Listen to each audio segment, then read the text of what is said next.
So one of the important things about the Conservancy and preserving land, I think it's like 16% of Lancaster County is forested. Of what we have remaining in Lancaster County, it's really remnants of forests. But of the remnants of forests, we actually do have some that support interior forest, interior habitat, which is supporting these plants that only really exist within a dense forested area.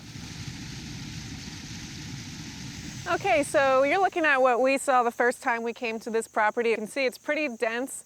There's a good bit of invasive species in there. This is the perfect property to show why it's important to acquire smaller tracts and connect them to larger tracts to really connect that habitat and make those corridors. Because you'll see as we walk in, it becomes much more open.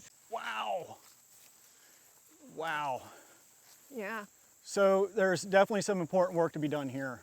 What I want to point out is if you take a look around and you compare it to that shot that we took earlier of the landscape right along the road, the growth down here is different, and probably the thing that is most obvious is the space in the understory and how a mature canopy protects that openness and that space of the forest. So the real importance of preserving this 10-acre piece, very small, but a small piece in a broader context.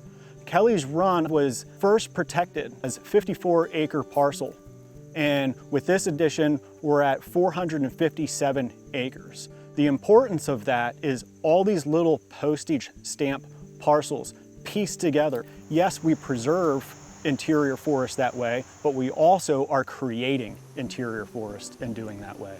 If we were to allow landowners keep encroaching closer and closer to our preserves, all the edge would turn into that, and we would rapidly lose this interior, beautiful, open habitat that's so important for things like climate change and biodiversity and allowing the species to adapt to these disturbances that are human caused. And if we don't provide space for them to move and for them to figure out how to persist in this new world, then we're going to lose them. There literally could have been a house right there. It is a critical mass at this point in time. We had a little bit of a nice slowdown during the recession where we were able to look at some pieces and not have to worry about all that competition. But we're back into the very competitive mode. Lots of properties listed with realtors, lots of demand. Preserving trees, water, and air is preserving life, and it's what we at the Conservancy do best, and it's what we try to do every day. And we got one shot, and we can't let it go.